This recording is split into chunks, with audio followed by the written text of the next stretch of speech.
여러분께서 필리핀 루선섬으로 향하신다면 정글 속에 숨어있는 칼라오 동굴을 발견하실 수 있을 겁니다. 오래된 동굴이 뭐가 그리 특별한가요? 하실지도 모르겠네요. 자, 고고학자들이 이전에 알려지지 않은 우리 인간과 관련된 고대종을 발견한 곳이 바로 여기입니다.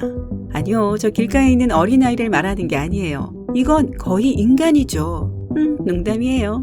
이야기는 2003년에 시작됐습니다. 혹은 훨씬 더 일찍 한 6만 7천 년쯤 전에 시작되었다고 해야 할까요? 하지만 그렇게까지는 거슬러 올라가지 않겠습니다. 오늘은 2003년부터 이야기해보죠. 필리핀은 고고학적 연구의 명소가 된 적이 없습니다. 이 이야기는 잠시 후에 다시 할게요. 하지만 최근 몇 년간 이 섬은 동남아시아에서 고대 인류의 활동에 대한 모든 놀라운 증거를 제공하는 세 번째 섬이 되었습니다. 그리고 언제나 그래왔듯 여러분에게 진실을 말씀드리자면 과학자들은 이런 일이 일어날 것을 전혀 예상하지 못했습니다. 아시다시피 아시아에 대한 기록은 비록 불완전하지만 전문가들에게는 언제나 분명하고 확실하게 보였습니다. 고생물학자들은 다른 종의 인간들, 예를 들면 호모 에렉투스 같은 종이 당시 손상되지 않았던 다리를 통해 현재의 인도네시아에 도착했다고 확신했습니다. 약 100만 년 전에 말이죠. 같은 연구자들은 더 멀리 동쪽에 위치한 지역의 경우 항상 강력한 해류 때문에 배 없이는 이 해역을 건널 수 없었을 거고 따라서 거주도 불가능했을 거라고 믿었죠. 루손섬은 육지와 육지를 연결하는 다리가 없었기 때문에 접근하기 힘든 곳 중 하나였습니다. 그렇기 때문에 연구자들은 이 섬에서 어떤 고고학적 발굴이나 성과가 없을 것이라고 항상 생각했습니다. 그럼에도 불구하고 2003년 필리핀 대학의 지역 고고학자 아르망 미하레스 박사는 그의 팀과 함께 칼라오 동굴에서 발굴을 시작했습니다. 하지만 그 당시 연구자들은 이 동굴이 석회암 벽 안에 보관되어 있는 보물들에 대해선 여전히 모르고 있었습니다. 그들이 연구를 진행하면서 그 연구팀은 그 지역에서 인간의 활동에 대한 증거를 발견했습니다. 몇 가지 도구와 도자기 등이었고 약 2만 5천 년 전의 것이었죠. 하지만 이 발견은 지구를 뒤흔들 만한 것은 아니었습니다. 그래서 과학자들은 그 장소를 떠났습니다. 그들이 가장 깊게 파낸 곳은 약 1.5m 아래였어요. 그것이 동남아시아에서 작업을 하는 대부분의 고고학자들에게 일반적인 기준이었습니다. 그들이 1.8m 이상 깊게 파내는 경우는 거의 없었지요. 이후의 수색은 무용지물이 돼서 그들은 발굴을 중단했습니다. 칼라오 동굴 유적지는 몇십 년 동안 잊히고 버려졌을지도 모릅니다. 2004년에 흥미로운 발견이 없었다면 말이죠. 그때 다른 고고학자들이 호모 플로레시엔시스를 발견했는데 체구가 작은 종이라 나중에 난쟁이라는 별명이 붙었지요. 그리고 그것은 놀랄 일이 아닙니다. 초기에 인간과도 같이 생긴 이 존재들은 현대의 3살짜리 아이 정도의 키였고 인도네시아의 외딴 섬에 살았습니다. 거대한 도마뱀이나 피그미 코끼리들과 함께요. 그들이 그들의 고향인 플로렌스 섬에서 사라진 건 약 5만 년 전이지만 과학자들은 이 종에 대한 명확한 그림을 그릴 충분한 증거를 얻었습니다. 이것만으로도 멋진 발견이었지만 이 발견은 미하레스 박사가 다시 칼라오 동굴로 돌아가도록 영감을 주기도 했습니다. 그는 더 깊이 파고들겠다는 확고한 결심으로 2007년에 다시 발굴을 시작했습니다. 발굴팀이 이 동굴을 발굴했던 2003년에 그들은 1.5m의 진흙층을 통과했고 포기하기로 결정하기 전까지 비교적 중요한 것은 발견하지 못했습니다. 그들은 화석이나 고대 인류의 활동에 대한 어떤 흔적도 발견하지 못했죠. 하지만 2007년 그들의 노력은 결실을 맺었습니다. 우선 고고학자들은 다른 물질들이 혼합되어 형성된 바위층을 발견했습니다.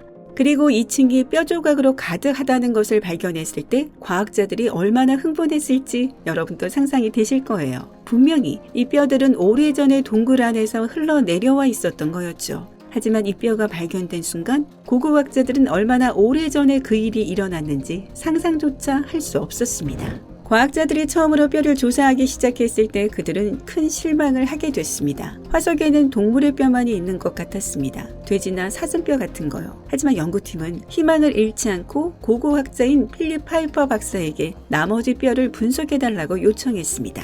그리고 짜잔! 아마 파이퍼 박사가 화석을 분석하고 1분 만에 바로 미하레스 박사에게 전화를 해서 좋은 소식을 전하지 않았을까요? 그때 미하레스의 표정을 봤더라면 정말 멋졌을 거예요. 동료로부터 우연이라고 하기에는 인간의 것과 너무 닮은 것 같은 거의 완전한 발의 뼈를 발견했다는 소식을 들었을 때 말이에요. 2010년 미하레스와 그의 팀은 마침내 그들의 혁명적인 발견을 했습니다. 그들의 연구에서 연구자들은 우연히 6만 7천 년 된 인간 화석을 발견했죠. 처음에 그들은 이 뼈가 호모 사피엔스의 미니어처 견본이라고 믿었습니다. 그렇다면 이것은 아주 오래전 필리핀에 있었던 우리 종족의 존재를 보여주는 가장 오래된 증거물이 될 수도 있는 것이었습니다. 하지만 나중에 알고 보니 고고학자들의 초기 추정은 사실과 거리가 멀었습니다. 그들이 발견한 것이 구조적으로 새로운 종에 속할지도 모를 것이라고 생각한 사람은 미하레스였습니다. 하지만 이 이론을 증명하기 위해서는 새로운 화석이 아주 많이 필요했습니다. 그래서 그들은 일하기 시작했고 더 많은 발굴을 진행했습니다. 추가적인 노력 끝에 연구자들이 엄청난 발견을 하게 되었다는 것은 아마 놀랄 일이 아닐 겁니다. 믿으실 수 있겠어요? 2011년과 2015년 이어진 발굴 과정에서 그들은 발가락뼈 2개뿐 아니라 손가락뼈 2개, 치아 7개, 허벅지뼈 일부까지를 추가로 발견했습니다. 과학자들은 이 뼈가 성인 2명, 어린이 1명, 총 3명의 것일 가능성이 높다는 결론을 내렸습니다. 그들은 그 발견에 대해 매우 기쁘기도 했지만 또한 매우 혼란스러웠습니다. 그 화석은 고대의 특징과 그 이후의 특징이 헷갈리게 섞여 있는 것처럼 보였거든요. 예를 들면 치아는 단순한 모양의 작은 치아였는데요. 이는 현대인의 치아와 비슷합니다. 하지만 그것을 훨씬 더 독특하게 만드는 것은 발견된 윗 어금니 중 하나가 3개의 뿌리를 가지고 있었다는 것입니다. 이는 오늘날의 경우 3% 미만의 사람들에게서 발견되는 특징입니다. 동시에 발견된 발뼈는 고대 오스트랄로피테쿠스의 것처럼 보였습니다. 약 300만 년 전 아프리카를 떠돌던 종 말이에요. 하지만 이 인류와 비슷한 종의 모습을 한번 그려보도록 하죠. 이 종은 호모 루조넨시스라고 불리는데 그것이 발견된 섬을 기념하기 위해 붙인 이름입니다. 이빨이 뾰족하다는 것은 성인의 경우 키가 1.2m 정도로 꽤 작았을 것이라는 걸 의미합니다. 게다가 고고학자들이 발견한 발가락뼈는 약간 구부러져 있었습니다. 그렇기 때문에 과학자들은 이 종은 나무를 오르고 2다리로 걷는 능력을 모두 가진 채 살았을 것이라고 추측했습니다. 그들은 특이한 방법으로 걸었을 수도 있지만 연구자들은 아직 그 사실에 대해서는 확신하지 못하고 있습니다. 어쨌든 전 세계의 과학자들은 미하레스 박사와 그의 팀이 수행한 연구에 철저함에 박수를 보냈습니다. 고고학계의 모든 사람들은 단지 13개의 작은 뼈와 이빨에서 새로운 종을 정의하는 것이 얼마나 어려운지를 알고 있었거든요.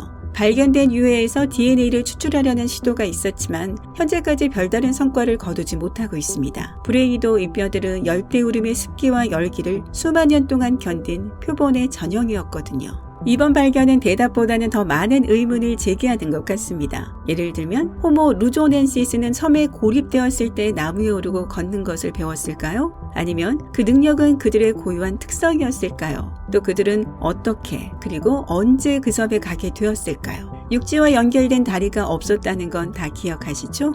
연구자들은 최초의 인간이 어떻게 루손에 도착했는지에 대해 2가지 이론을 가지고 있습니다. 그중 하나는 그들이 일부러 항해를 떠나 일종의 뗏목을 타고 갔다는 이론입니다. 다른 이론에 따르면 호모 루조넨시스는 쓰나미와 같은 자연재해에 의해 섬으로 옮겨가게 되었습니다. 그리고 대부분의 과학자들이 자연재해 이론을 지지하고 있는 와중에 이 사건이 그렇게 우연한 것은 아닐 수도 있다는 것을 암시하는 점점 더 많은 증거들이 밝혀지고 있습니다. 하지만 과학자들이 이 발견에 대해 매우 흥분하게 만드는 것이 하나 더 있습니다. 루손섬에 살았던 사람들은 사냥하고 음식을 준비하기 위해 도구를 사용했던 것 같았거든요. 누군가 돌로 만든 도구를 이용해 자른 것 같은 자국이 일부 있는 사슴뼈를 동굴에서 발견한 뒤 연구진은 이런 결론을 내렸습니다. 하지만 이것만이 다가 아니에요. 2018년 미하레스 박사는 호모 루조넨시스가 훨씬 더 오래전부터 그 섬에 살았을 가능성이 있다고 발표했습니다. 고고학자들은 칼라우 동굴에서 그리 멀지 않은 곳에서 발견된 몇몇 석기들과 코뿔소 뼈들이 그 사슴뼈에 있던 것과 비슷한 자국을 가지고 있다는 것을 발견했습니다. 그리고 이 발견은 마음의 준비 되셨나요? 무려 70만 년이나 된 것입니다. 불행하게도 지금 이 도구들이 호모 루조넨시스나 다른 기타 종들에 의해 사용되었는지 확실히 말하는 것은 거의 불가능합니다. 우리는 그저 연구자들이 더 많은 연구를 해서 우리의 고대 사촌들이 그들의 시대에 무엇을 하고 있었는지에 대해 우리 모두에게 알려줄 때까지 기다려야 합니다.